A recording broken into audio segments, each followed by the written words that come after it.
Hood irony is a beautifully toxic concoction of overstimulating brain rot.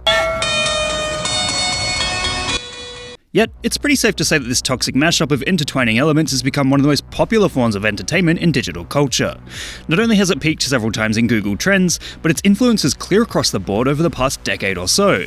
From the simple catchphrase, "This is a certified Hood classic," to year-old compilations aptly titled Hood Irony 3, there's long been an intense appetite for the likes of this genre despite its intentionally opaque presentation. What makes this latest iteration different, however, is its aesthetic portrayal. Generally, there is a silhouette of a running man within the latest Hood Irony clips, cementing the trend as a recognizable pattern and easy to identify. This walking silhouette began popping up in Hood Irony videos around 2020, but has slowly grown over the years to the point where it can be observed in almost every single iteration. It's almost become symbolic as an indication of what type of edit the audience is watching. These videos have proliferated across all platforms: TikTok, YouTube, Twitter, Instagram, the Forbidden App, and even Facebook. So it's pretty clear it's been properly mainstream for a good while. Not to mention Hood Irony videos bear a striking resemblance to the simultaneously popular You Should Play/Watch memes, which employ a similar strategy of bombarding the viewer with lo-fi images and clips, often with green screen included.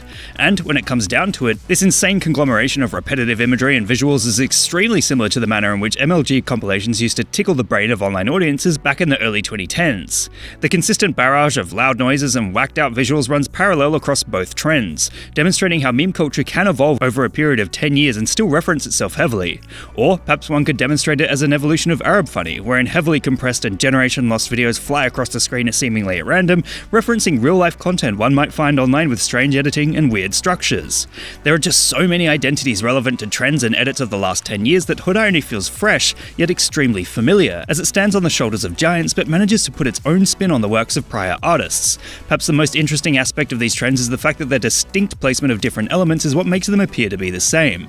This is noted in the academic article, A Pragmatic Analysis of the Discourse of Humor and Irony in Selected Memes on Social Media, which asserts, in terms of humor's rhetorical and linguistic design, most researchers agree that for a piece of language or text to be funny, it must exhibit, at least, some sort of incongruity. This incongruity is extremely present in Hood Irony, which relies on a swarm of text, sounds, and visual elements which all seem to clash with one another, and yet it is this distinct clashing of components that makes them feel familiar. In short, Hood Irony continues to assure a now older style of storytelling, reliant on incongruity, present in prior trends such as Arab funny, and yet the placement of a simple silhouette, admittedly amongst other elements, seems to have been enough to bring it back to the forefront of online mainstream culture. What meme would you guys like me to give a lesson in next? Let me know in the comments below. And remember, like and subscribe! Ship up, boy!